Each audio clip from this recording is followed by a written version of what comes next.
90.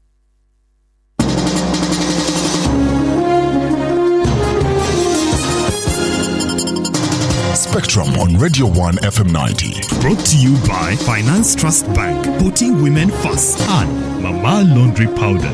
Wash cleaner than clean. Spectrum wants to hear your views. You can SMS at any time during the show. Type Spectrum, leave a space, type in your contribution and name, then send it to 7197.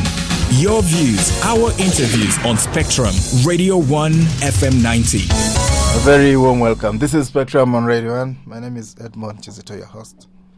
On Spectrum tonight, what are the emerging challenges that need to be addressed considering the state of parenting and family values? A new report about parenting indicates that many parents in 4 regional countries have abandoned their duties of parenting and that many are using corporal punishment as a form of correction when children go wrong. The report follows a study conducted in Uganda, Kenya, Ethiopia, and Rwanda by the Parenting in Africa Network, a coalition bringing together over 26 child rights NGOs and child rights activists from around the African continent. The report indicates that out of the 1,104 families interviewed across the 4 countries, 50% admitted to using physical punishment as a form of correction. The report in particular singles out the danger associated with corporal punishment or physical correction, noting that although it's generally acceptable under the African setup, it is dangerous for children. It recommends that parents should adopt a new approach to disciplining children. The report also indicates that many parents have abandoned their roles of parenting and that they do not even get enough time to bond with their children. While launching the report, the Deputy Speaker of Parliament, Jacob Olanya, cautioned parents against abandoning their roles of parenting, saying this will lead to many shortfalls. He says parents are the first point of reference for children, and as such, they should set good examples. The report was launched on the sidelines of the 3rd Pan-African Conference on Parenting held at the Speak Resort, Munyonyo. The conference has brought together over 26 child rights NGOs and individual activists from across the African continent to discuss challenges of parenting under the theme Positive Discipline, Opportunities for Strengthening Families. So tonight on Spectrum, we analyze the findings and recommendations made in this report as we look at how Uganda is rated in terms of parenting and family matters across the region. Our guests tonight, Ms. Stella Mbugwa, Program Coordinator at the Parenting in Africa Network. You're most welcome, Madam Mbugwa. Thank you. We also are joined by Ms. Stella Ayodongo, Executive Director of the Uganda Child Rights Network NGO. You're most welcome, Madam Adongo. Thank you. Good evening, listeners. Stella Mbugwa, what's the state of parenting in the East African region today? Today, corporal punishment is prohibited by law in Kenya only. And the attitudes, practices are varying. And so this study, what came out strongly is that positive discipline or discipline lies, the responsibility of discipline lies with the father, according to 87% of the respondents from the 4 countries. And in light of, like for example in Kenya, a total ban on corporal punishment, many parents are asking, how do we then discipline our children? So for us, we're advocating for non-violent, solution-focused, and respectful forms of discipline. And for us, that is positive discipline. So it is possible to discipline your child without actually using violence. What do you mean respectful discipline? That respect is two-way.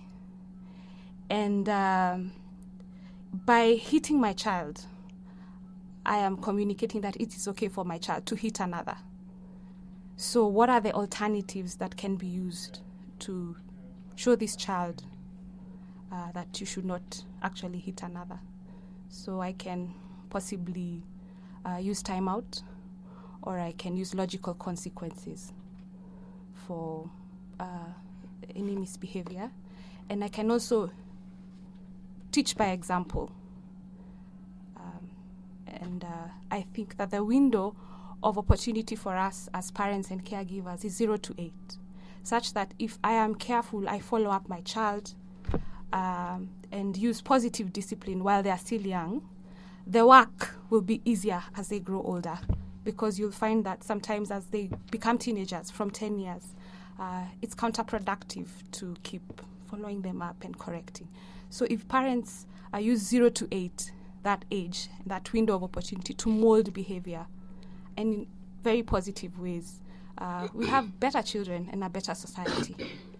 Because you cannot abscond parenting, leave it to the house help, or leave your child under the eye of television and gadgets, technology. You need to be present. You need to be intentional in what you're doing.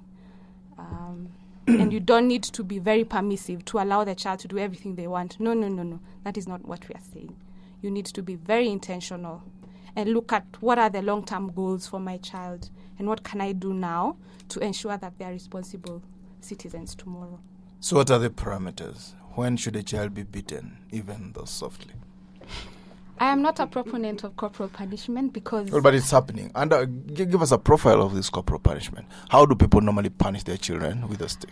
According to our research, because we did focus group discussions with children in all the 4 countries, Kenya, Uganda, Ethiopia, and Rwanda, and some of the correction methods that are being used, that which they really dislike, are things like slapping, being locked up in the house as a consequence for behavior, withdrawing food from them, that is very cruel, grilling, being beaten on the buttocks, squeezing and pulling their ears, scolding, name-calling. So that is quite extreme, I must say. Children don't like that, yes? They don't like that. What else don't they like? They don't like doing push-ups. Yes. While they are being beaten. Pouring hot water on them. They prefer it cold. Not at all. Not at all. Go. Hitting them with a club. Being tied on a tree and caned. I mean, well, so what is on the ground can be quite extreme. What do they prefer, apart from buying them a bag, a kind of a box of chocolates? What else do they want? What kind of punishment would they prefer? They prefer to be corrected, to actually explain to them whether they understand or not. Go on. Yes, they prefer to be advised, and they prefer to be cancelled rather than any form of humiliating and physical forms of punishment. It's okay. Madam Stella, talk to us about the Ugandan experience. What happens normally in our homes and schoolrooms? I think the situation is not different from what Stella has described, that it's across the African continent that our methods of discipline is engraved in our cultural practices. It's been a practice of beating and caning, which is now becoming accepted in our tradition. And what we're trying to say is that we need to change that. That you cannot, correction is not only by caning or spanking. You can correct by talking to the child. You can correct by time out or punishing, withdrawing privileges. The problem that we have now is that you pick the nearest thing, and that is across the continent, but I have seen it in Uganda. Most people are fast to pick up the nearest thing, and for us ladies, it's the slipper, the sandal. You pick it up and say, this is what you understand, and pull the ears. So the easiest thing that comes your way. And some people even keep sticks in the house. But my challenge with that is that once you start applying the cane, the intensity increases with the anger. So if you're saying you're going to, at times we have the argument, people have the argument that, I only give 4 strokes, but how are you going to regulate it? What is the weight or intensity that you're going to use to administer the 4 strokes? So for me, it's rather for us to communicate that we need to begin doing things differently, as the Deputy Speaker told us this morning, that whatever you do to the child will imprint the memory in that child. And the child will grow up knowing that violence is good. That because when I do bad things, I'm beaten. When they get to the school, you find that they're the ones that start up fights. They're not patient, and they will grow up in that manner. So that's the situation. All right, we'll talk about discipline in depth a little bit later. But let's first of all understand the role of parenting. Do parents normally avail themselves for their children? Let's look at the Ugandan context and then look at the Kenyan and the regional one. Yes and no. You and I are working, are doing what I call the 24-hour agenda. we work 24/7. Meaning that even when offices close 8 to 5, we still carry our work home. We carry the laptops home, and now it has been made worse. We have mobile internet, smartphones, and I was being told an example of where the husband is on the computer, the wife is on her WhatsApp catching up with friends, and the child is screaming and saying, technology, technology, technology. Why this technology? It is breaking families apart. And when we abscond our responsibilities as parents, then we begin to see the wrong things happening. So I would say that a lot of the things are going wrong because the parents do not have time. The working parent is engaged 24/7, chasing resources, chasing money, but at the end of the day, the lack of investment in terms of time for the child will catch up with you when the child gets to the teen. We always see these challenges for children that have not had the parenting time. We see the challenge emerging as the child gets to the teenage. What happens? What's the outcome? There are many challenges. The misbehavior, there's the delinquents, there's a child the runaways from home, those who are trying to fit in with society because they lacked the love, they lacked the grooming, they lacked the nurturing. Most of the children, I like saying, in our context, grow up versus children that are raised.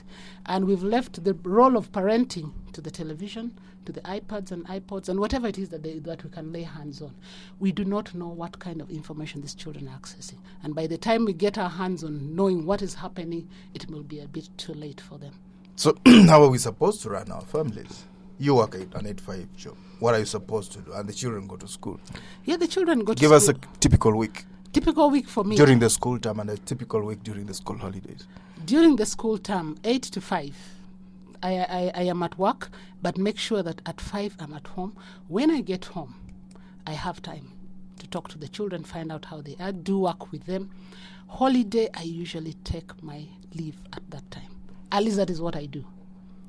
When I can, if I've traveled or come back after a journey, I need to spend time and understand what even if it's just 30 minutes to understand what they're going through, as opposed to leaving the role to maids and attendants. Many times we women get so busy, and even to the point that you don't even step into your daughter or your son's bedroom to know what is happening. And I think that is wrong for me.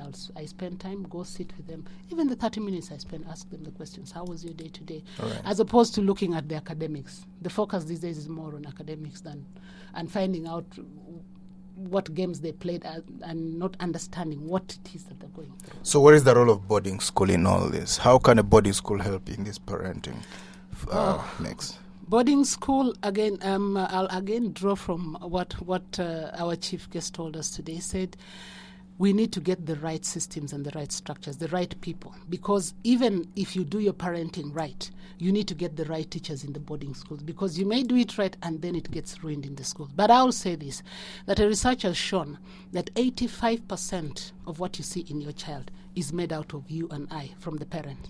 The school only contributes 15%.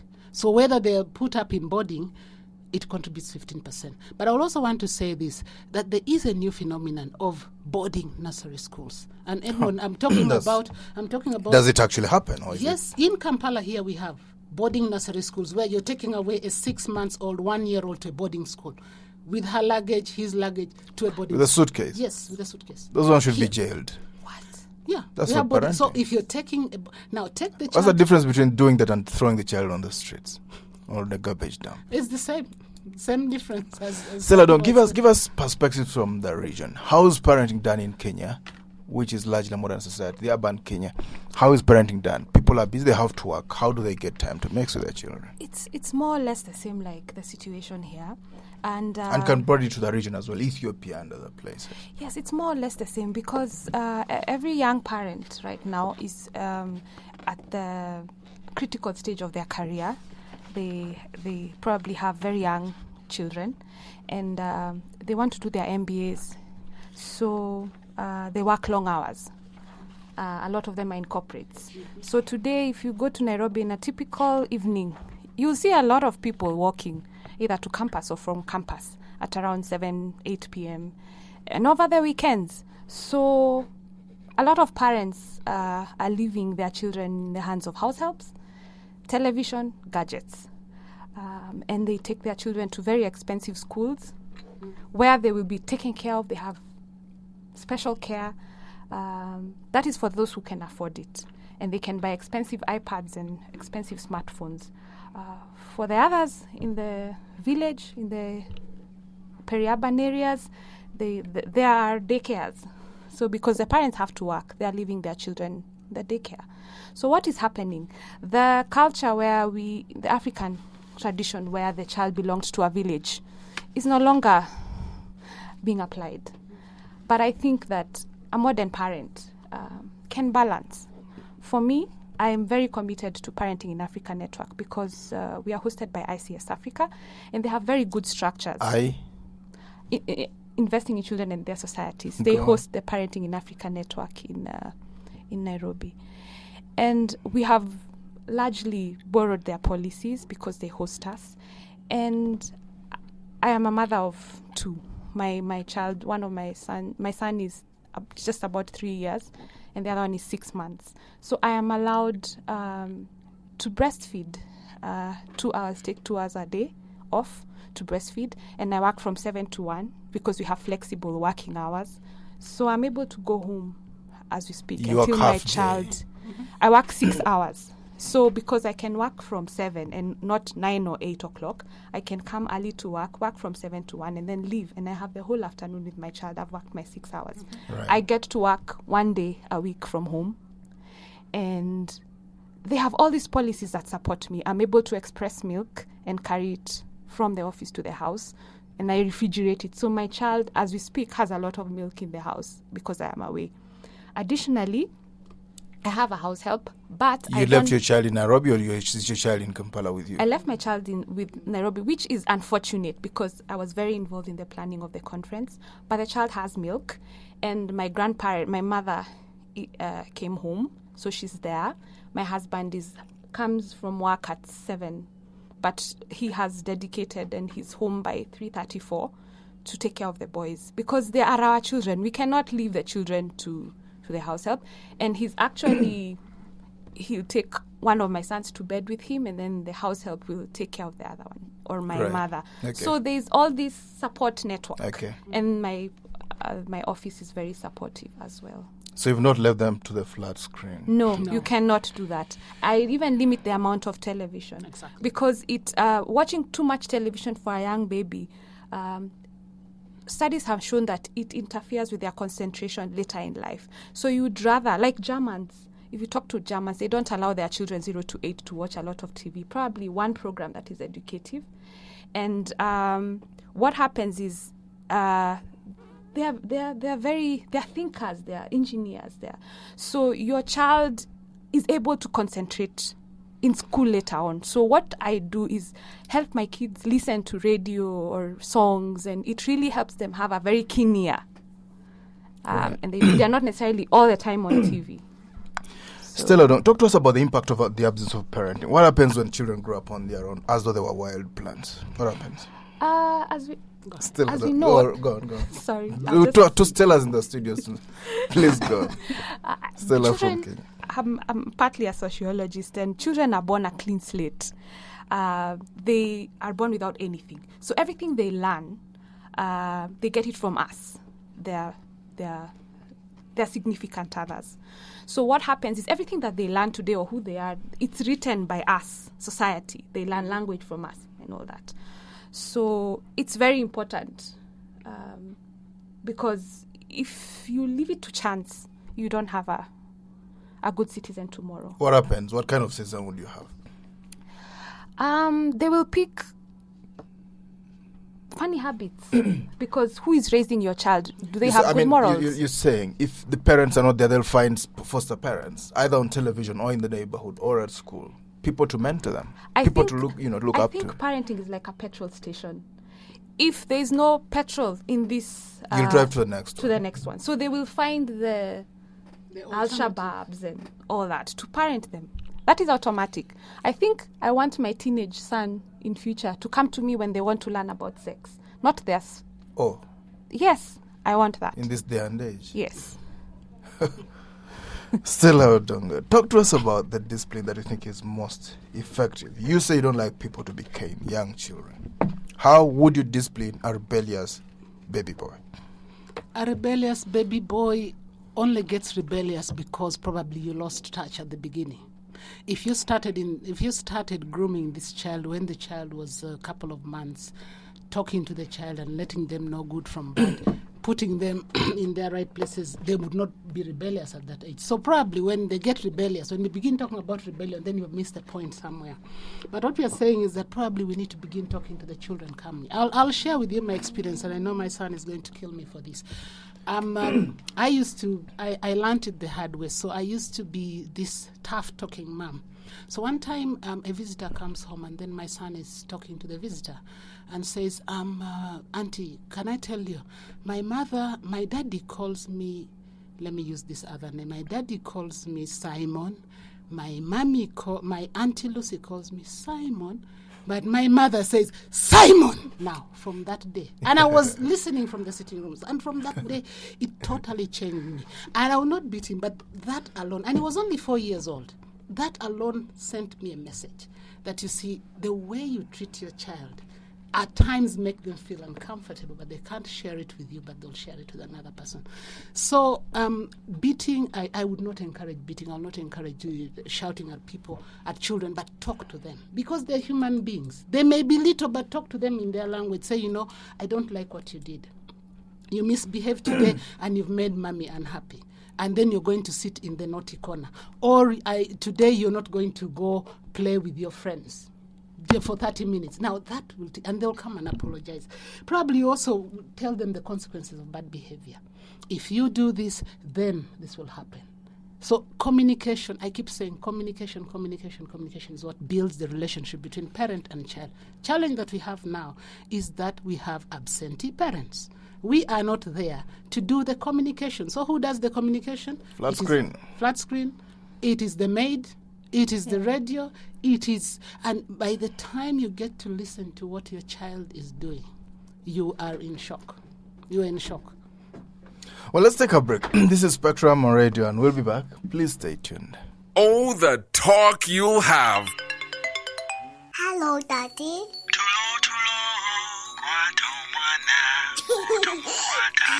Night, baby. Good night, Daddy. The good night call. Talk as long as you want, for as little as 19 shillings per minute from midnight to 5 a.m. every night with Night Zone from MTN. Dial star 135 hash now to register. Welcome to the new world. MTN. Everywhere you go. They call it brunch. Some come for the Spanish omelets and steaky bacon.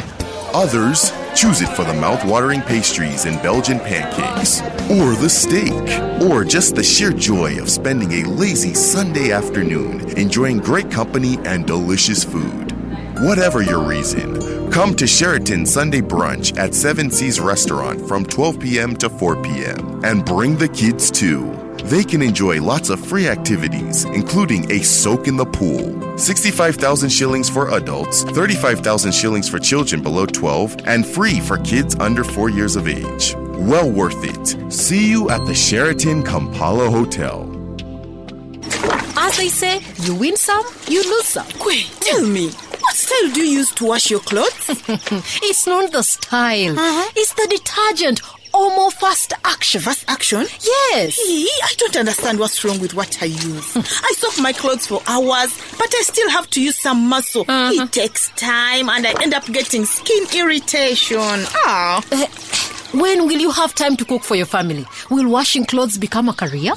Save time. Use Omo Fast Action. It removes tough stains faster and it is not harsh on your hands. It is very gentle. Why didn't you tell me this earlier?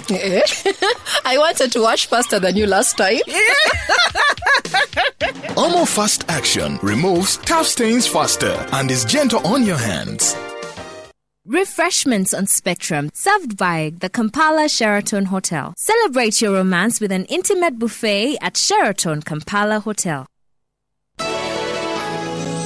Spectrum on Radio 1 FM 90. Welcome back on Spectrum tonight. What are the emerging challenges that need to be addressed considering the state of parenting and family values? Our guest, Mr. Stella Mbugwa, Program Coordinator at the in Africa Network based out of Nairobi in Kenya, and Ms. Stella Yodongo, Executive Director of the Uganda Child Rights Network. That's an NGO based here in Kampala. Now, as we said earlier, the Deputy Speaker of Parliament, Jacob Olanya, launched the report that we're analyzing tonight. Let's listen to what this gentleman said today on parenting. When I was growing up, there was something called community parenting. It's not there anymore because we build more walls than we have bridges. When I was growing up, I didn't have to worry about breastfeeding when my mother went to dig in the garden, because any mother who showed up with a breast that had milk, I would suckle. But that was community parenting. Many of you and most of your children will not even see breasts. And it is so important. The first 1,000 days of a child is critical in terms of breastfeeding. You deny that child that breast milk, you condemn that child to stunting, and that might affect that child for the rest of its life. And only you will be responsible. You want your breasts organized. You want your breasts behaving in a certain way. So you deny a child the right to breastfeed because you want the father of the child to be the one to enjoy the breast. Yes, let's face it. That might be the beginning of the problem, when you deny children their rights to food.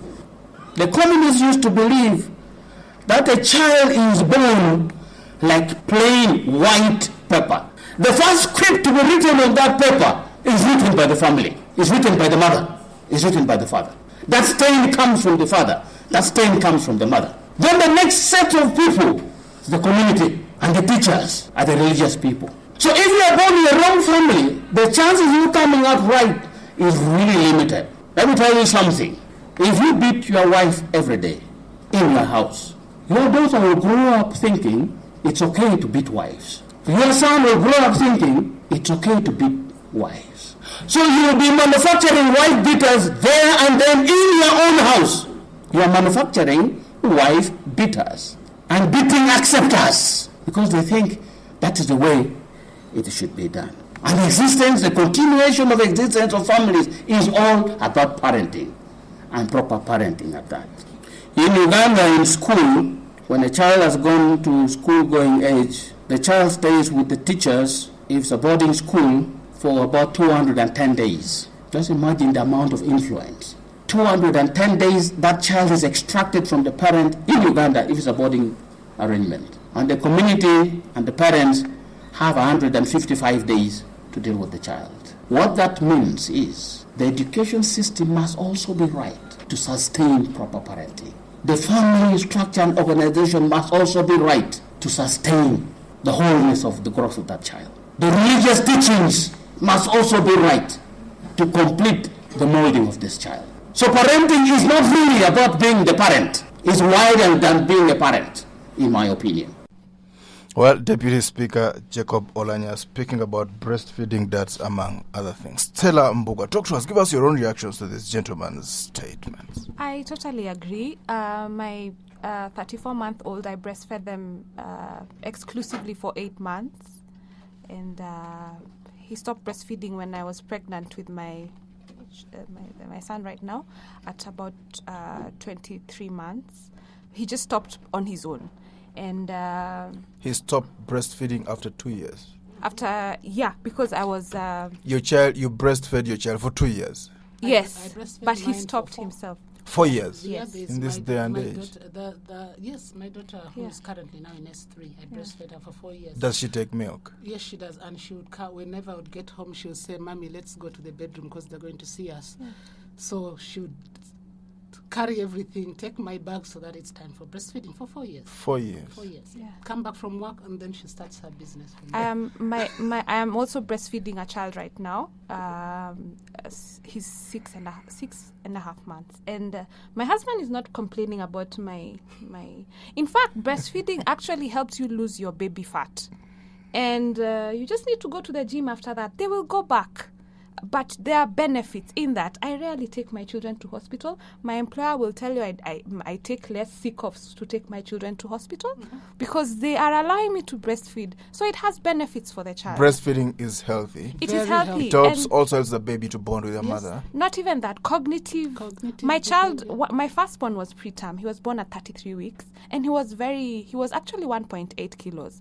But by the time he was 9 months, because of exclusive breastfeeding, and we had to see a pediatrician throughout, he was at par at 8 months because of breastfeeding. And my husband, at 3 months, I was almost tired because he was feeding too much. But my husband was like, no, we have to do what the doctor says. And he kept pushing, and he's like, you're not giving none until the doctor says it. And if it were not for him, I wouldn't have made it. But I tell you, it works. Exclusive breastfeeding is when a child feeds only on breast milk. Yes. No water, no nothing. Only on breast milk. It for works. The first 6 it months. works. And then when you introduce foods, and I can show you pictures of my children.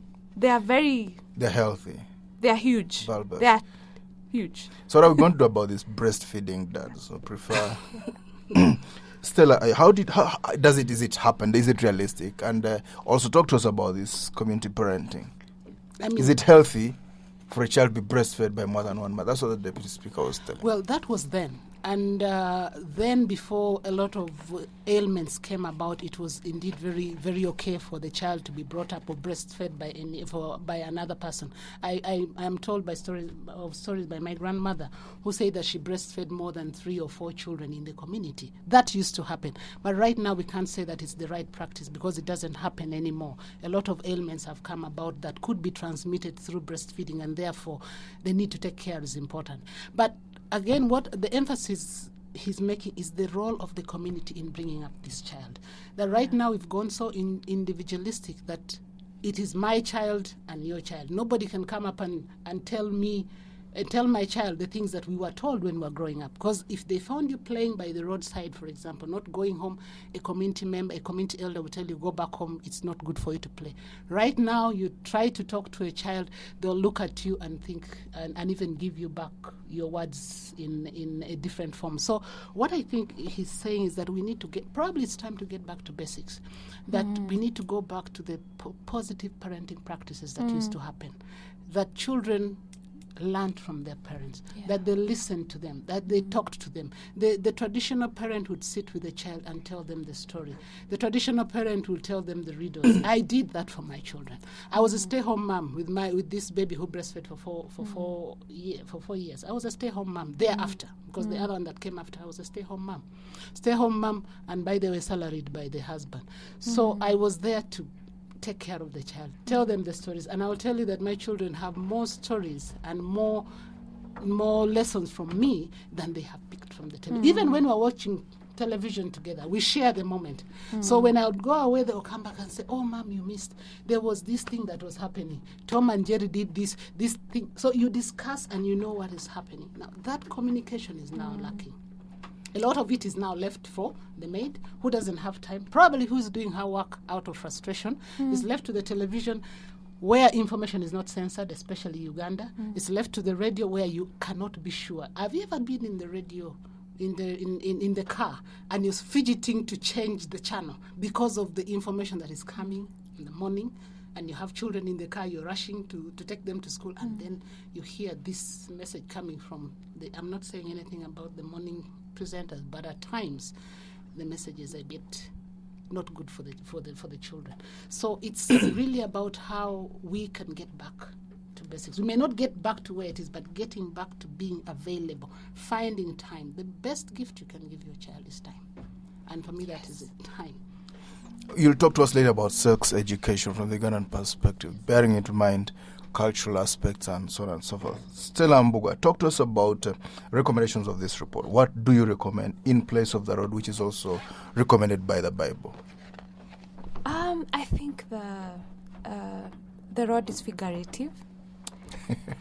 And I think that there's need for organizations not only in the countries where we did the study, but for the rest of Africa, to push for positive ways of disciplining children. But not only that, parenting with skill, because you need to be very intentional don't just shoot all over the place. You need to have a long-term goal planning.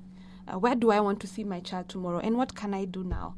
Because you will see the fruits or not in due season. And I want to spend my later days happy because my children are parenting my grandchildren well. So I need to do it now. And for the governments in Africa, policies related to child rights and total ban on corporal punishment. Total ban on corporal punishment. Yeah, are very limited. Well, in Ethiopia, they allow it at home. If you're at home, well, don't spare the rod. Yes.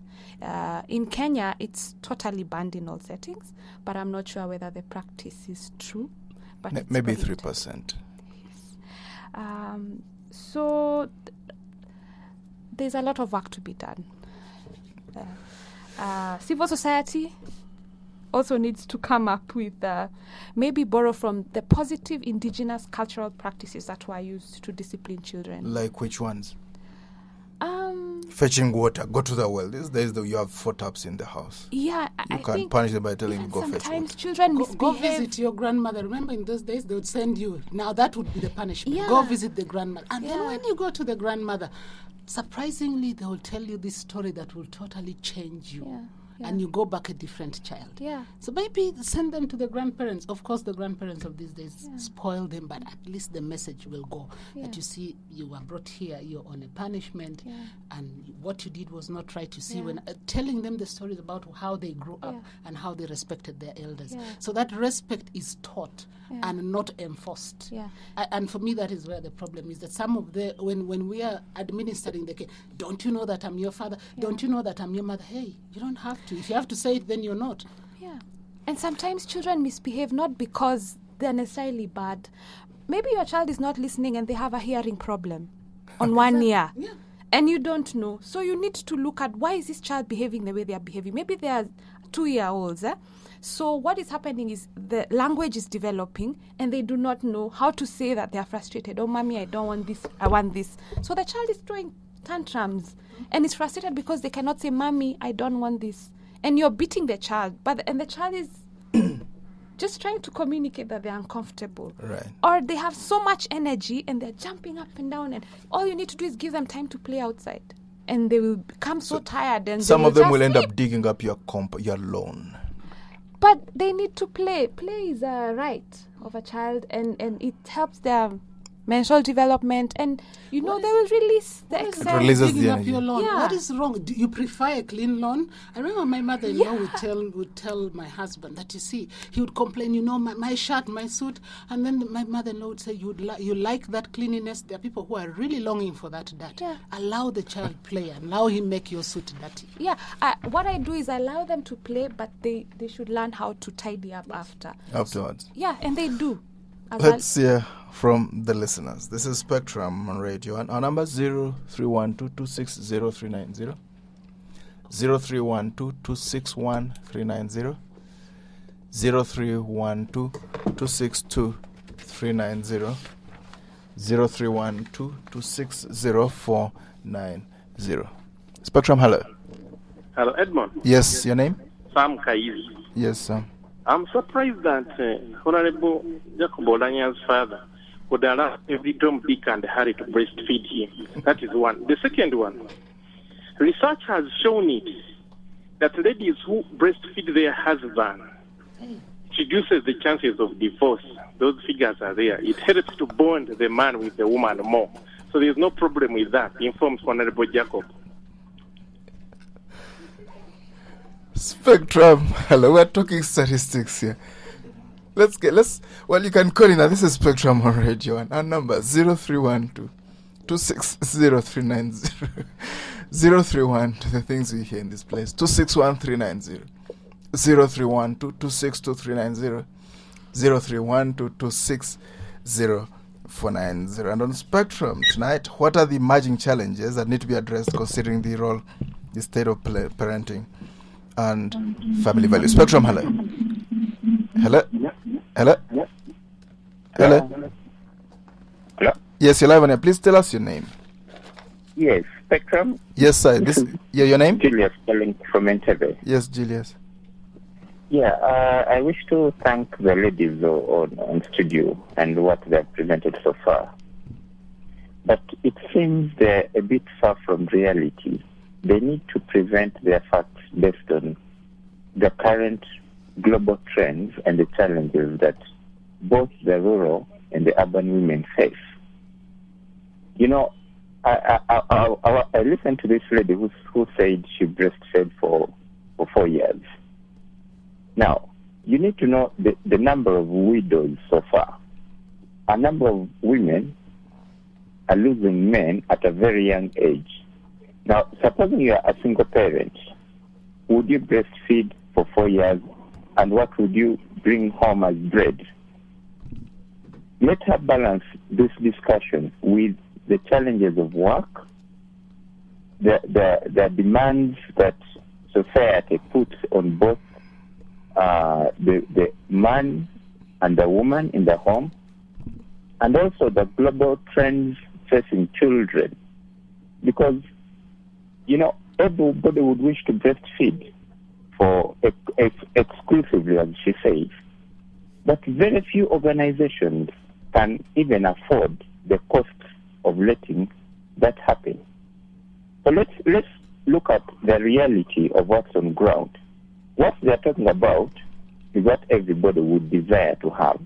But there are lots of challenges that both children face. There are lots of orphans. There are challenges that parents face as economic challenges per se. And economic challenges are the biggest contributors to divorce of late.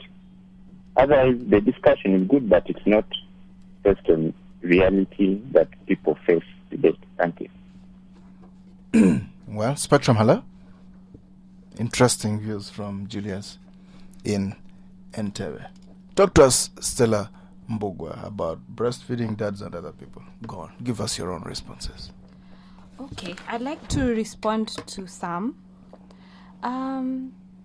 Well, it's debatable. For me, I'll speak on my experience. We have an informal arrangement with my husband, that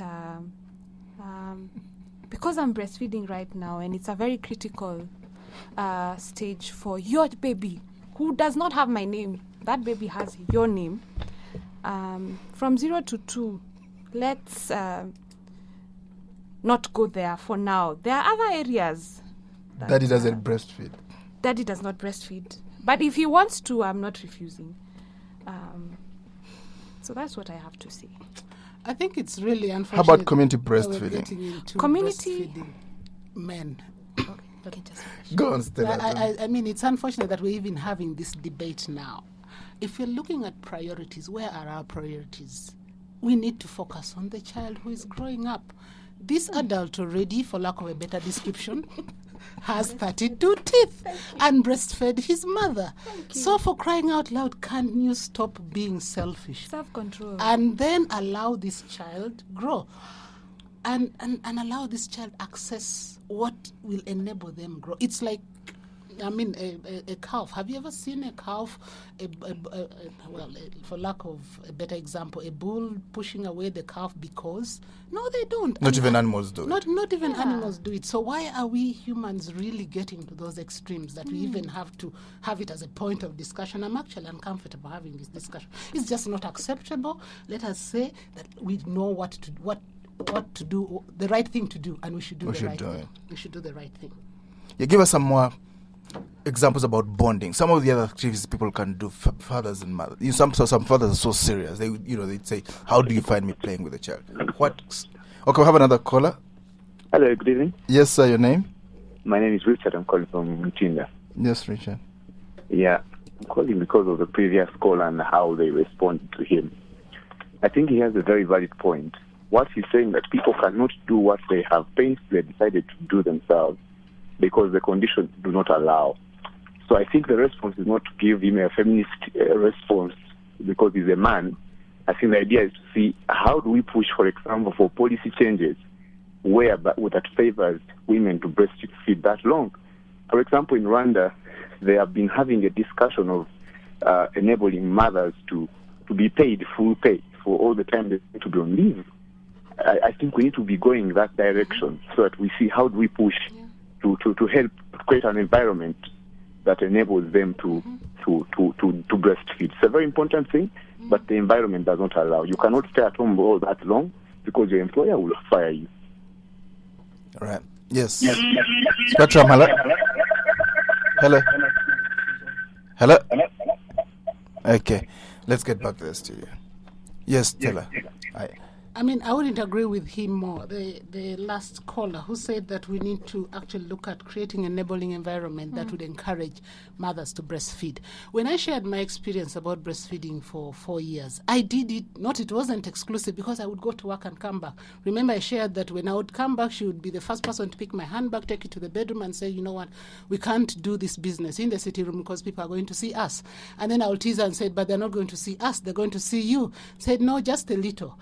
But it is the negotiation that also builds the relationship. It's what she looks forward to when I come back home, to go and have time with me. And when she's breastfeeding, by then she's telling you stories about how she watched this cartoon and the other. So it's about looking at policies and environments that would encourage. Even in communities now, I agree that we have single parents that are coming up, either by choice or by circumstance. But because the single parenting is there, it doesn't take away the benefit of breastfeeding from the child. It doesn't take that away. That is why we need to look at alternatives. If there is a single parent, how can we build back the support system? Right now, the support system is not there.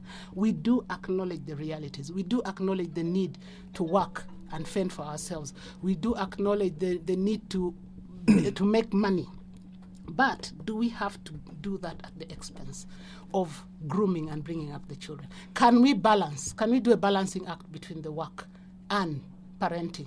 Can we do career versus care? Right now, a lot of us are focusing on career. We are culprits. Today we are challenged that all of us were sitting there talking parenting, and yet 99% of our time we are out and away. But even if I spend 99% of my time away, the 1% time that I spend with that child is quality time. Maximize on it. Yeah. Talk to us about how you would enforce these penalties where countries ban corporal punishment. How do you enforce it? The child goes to police or what? There are trends where children actually know their rights and they're actually going to sue their parents, US, and I think Africa is coming to that point. At least. Is it a good thing or a bad thing? Is it good for bonding? The child comes home after winning this court case. Yeah. And he wants his pocket money. Yeah. As ordered by the court. Yeah. That is why the Parenting in Africa network is here. And that is why we are advocating for skillful ways of parenting. Skillful ways of parenting. Depending on the context that you're living in. All right. Yeah. Stella, talk to us about sex education. At what age, who would speak to the child about sex? I think the parent should start. And sexuality. The parent should be the first person to talk to the child about sexuality. Boy to boy, girl, mother to... Mother, you can even have both. You can have a joint session, the father, mother, and the child, if it's and the daughter or the son. But it's usually better for the man, the father to talk to the boy, and the girl to talk. I mean, the mother to talk to the girl. If you're single, you should get a father figure or a mother figure in the family. It's very important for them to have that conversation. To create balance. Yes. An uncle comes in the evening to watch television. Yeah. With a single mother. Time and play with a boy. Help with homework. With parenting. Yes. It's very important. It could also be my brother if I'm a single parent. I could bring in my brother. And then my brother becomes the father figure. Yes. So they talk to them about that. It doesn't necessarily have to be uncle in the sense that we bring it. We're talking about it. All right, we have to go. Thank you very much indeed, our guest tonight, to Stella's Camp Night. Miss Stella Mbugwa, Programs Coordinator at the Parenting in Africa Network, based out of Nairobi in Kenya. Thank you for coming tonight, madam. Also, Miss Stella Ayodongo, Executive Director at the Uganda Child Rights NGO Network. Thank you for tuning in. I've been your host, Ed Monchis. Up next is the news in English. Spectrum will be back tomorrow. Thank you, everyone. This business award is for everyone who has supported me. My contacts around the world, my clients, my loan manager, Mwana Wamanja Bulungi, my family, and my sister Anne, who made Skyping and emailing people abroad very easy for me.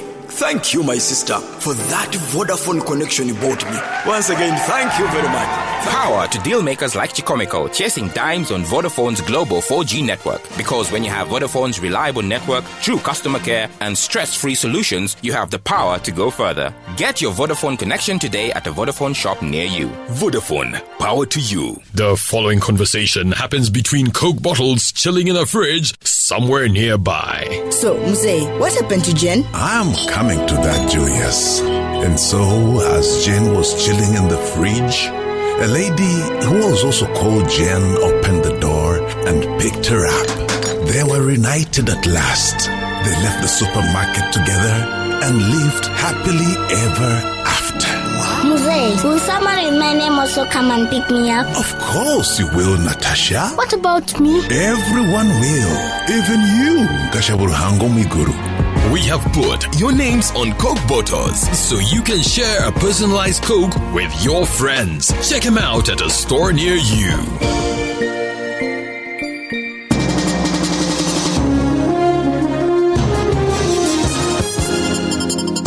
Spectrum on Radio 1 FM 90. Brought to you by Finance Trust Bank, putting women first, and Mama Laundry Powder. Wash cleaner than clean. The views expressed on this show are not necessarily those of this radio station or its management.